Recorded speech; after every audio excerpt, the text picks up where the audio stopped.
ಅವತ್ತು ನರೇಂದ್ರ ಮೋದಿಯವರು ನನ್ನನ್ನು ಗಿಣಿಗೆ ಹೇಳ್ದಂಗೆ ಹೇಳಿದ್ರು 1.5 ಗಂಟೆ ಕೂರಿಸ್ಕೊಂಡು, ನೀನು ಇಷ್ಟೆಲ್ಲ ಒಳ್ಳೆ ಕೆಲಸ ಮಾಡಿ ನಿನಗೇನು ಹೆಸರು ಸಿಗ್ತಾ ಇಲ್ಲ, ರಿಸೈನ್ ಮಾಡಿ ಬಾ, ನಾಳೆ ಬೆಳಗ್ಗೆ ಓದ್ತದ, ನಿನ್ನಿಂದ ಒಳ್ಳೆ ಕೆಲಸ ಮಾಡಿಸ್ತೀನಿ, ಕರ್ನಾಟಕದ ಜನತೆಗೆ ಒಳ್ಳೆ ಕಾರ್ಯಕ್ರಮ ತರುವೆ, ಬಾ ನನ್ನ ಜೊತೆಲಿ ಅಂತ ಕರೆದ್ರು. ನಾನು ಹೋಗಲಿಲ್ಲ. ನೀವು ನಮ್ಮ ಪಕ್ಷ ಮುಗಿಸ್ಲಿಕ್ಕೆ ಯಾವ ರೀತಿ ಪ್ಲ್ಯಾನ್ ಮಾಡಿದ್ರಿ, ಅದಕ್ಕೆ 17ಕ್ಕೆ ಬಂದು ನಿಮಗೆ ಬೆಂಬಲ ಕೊಟ್ಟವತ್ತು ನಾವು 40 ಆಸ್ಪಾಸ್ನಲ್ಲೇನಿದ್ವು, 17ಕ್ಕೋ 18ಕ್ಕೋ ತಂದಿದ್ದೀವಿ ಅಂತ ಹೇಳ್ತೀರಲ್ಲ ಪಿ ಕೆ ಹರಿಪ್ರಸಾದ್ ಅವರೇ, ಅದು ನಿಮ್ಮ ಕಾಣಿಕೆ. ಅಂತ ಹೇಳೋದು ಕಾರ್ಯಕರ್ತರಿಗೆ ಬಾಗಿಲು ಓಪನ್ ಮಾಡಿಟ್ಟಿದ್ದೀನಿ, ಬನ್ನಿ ಬನ್ನಿ ಅಂತ ಹೇಳಿ ಕರೀತಾ ಇಲ್ವಾ ಪಿ ಕೆ ಹರಿಪ್ರಸಾದ್ ಅವರೇ? ನೀವು ಜನತಾದಳ ನೀವು ಉಳಿಸಾರ? ನರೇಂದ್ರ ಮೋದಿಯವರು BJPಯವರು ಜನತಾದಳ ಮುಗಿಸಾರ ಇಲ್ಲಿ? ಅದಕ್ಕೆ ಹೇಳೋದು ಕುಮಾರಸ್ವಾಮಿಯವರು ಕರ್ನಾಟಕದ ಚತುರ. ಬಿ ಕೆ ಹರಿಪ್ರಸಾದ್ ಅವರಾಗಲಿ, ಸಿದ್ದರಾಮಯ್ಯನವರಾಗಲಿ, DK ಶಿವಕುಮಾರ್ ಅವರಾಗಲಿ, ಯಾರೇ ಆಗಿರಲಿ, ಯಾರೇ ಎಸೆಯುವ ಕಲ್ಲನ್ನು ಮೆಟ್ಟಿಲನ್ನಾಗಿ ಮಾಡ್ಕೊಳ್ಳೋದು ಕುಮಾರಸ್ವಾಮಿಯವರಿಗೆ ತುಂಬ ಚೆನ್ನಾಗಿ ಗೊತ್ತಿದೆ. ಇವ್ರೇನು ಮಾಡಿದ್ರು, BJPಗೂ JDSಗೂ ಎತ್ತಿ ಕಟ್ಟೋರ್ಗೆ ಒಂದು ಸುಮ್ಮನೆ ಪ್ರಯತ್ನ ಮಾಡಿದ್ರು. ಕುಮಾರಸ್ವಾಮಿಯವ್ರು ಏನು ಮಾಡಿದ್ರು, ನರೇಂದ್ರ ಮೋದಿಯವರು ಅವತ್ತು ನನ್ನನ್ನು ಗಿಣಿಗೆ ಹೇಳ್ದಂಗೆ ಹೇಳಿದ್ರು. ಅಂದರೆ ನರೇಂದ್ರ ಮೋದಿಯವರು ಯಾವತ್ತೂ ನಮ್ಮ ಶತ್ರು ಆಗಿರಲಿಲ್ಲ, ನಮ್ಮ ಹಿತೈಷಿ ಆಗಿದ್ರು, ನಮ್ಮನ್ನು ಬೆಳೆಸಿದ್ದೆ ಅವರು.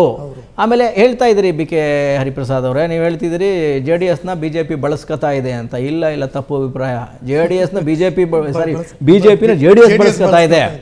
ಅರ್ಥ ಆಯ್ತಾ? ಕೇಂದ್ರ ಮಂತ್ರಿ ಪದವಿಯಲ್ಲಿ ಕೂತು ಕುಮಾರಸ್ವಾಮಿ ತಮ್ಮ ಪಕ್ಷವನ್ನು ಸಂಘಟನೆ ಮಾಡ್ಕೊಳ್ಳೋಕೆ ಏನು ಬೇಕೋ ಎಲ್ಲ ಮಾಡ್ತಾ ಇದ್ದಾರೆ. ನೀವು ಆಲ್ವೇಸ್ ಕಾಂಗ್ರೆಸ್ ಪಾರ್ಟಿ ಅಪ್ಪ ಹಾಕಿದ ಆಲ್ದ ಮರಕ್ಕೆ ನೇಣು ಹಾಕತ್ತೀರಿ. ಕುಮಾರಸ್ವಾಮಿ ಯಾವತ್ತು ವರ್ತಮಾನದ ಜೊತೆ ಬದುಕ್ತಾರೆ.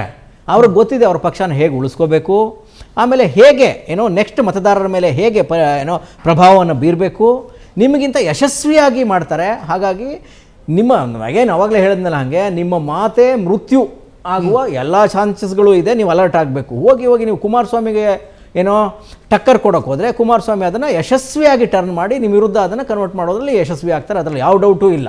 ಹಾಗಾಗಿ ಕುಮಾರಸ್ವಾಮಿಯವರನ್ನ ಮಾತಲ್ಲಿ ಮೀರಿಸುವರು ಕಾಂಗ್ರೆಸ್ ಪಕ್ಷದಲ್ಲಿ ಬಹಳ ಕಡಿಮೆ. ಅದಕ್ಕೆ ಮುಖ್ಯಮಂತ್ರಿಗಳು ಮೌನದ ಮೊರೆ ಹೋಗಿದ್ದಾರೆ, ಮಾತಾಡ್ತಾ ಇಲ್ಲ, ಯಾವುದಕ್ಕೂ ರಿಯಾಕ್ಟ್ ಮಾಡ್ತಾನೆ ಇಲ್ಲ ಅವರು. ಸಿದ್ದರಾಮಯ್ಯನವರು ಮೌನದ ಮೊರೆ ಹೋಗಿದ್ದಾರೆ. ಸಿದ್ದರಾಮಯ್ಯವರು ಏನು ಮಾತಾಡಿದ್ರು ಅದು ಉಲ್ಟಾ ಆಗೋ ಚಾನ್ಸಸ್ ಇದೆ. ಕ್ಯಾಸ್ಟ್ಗಳನ್ನ ಪೋಲರೈಸ್ ಮಾಡಿಬಿಡ್ತಾರೆ ಒಂದು ಮಾತಲ್ಲಿ.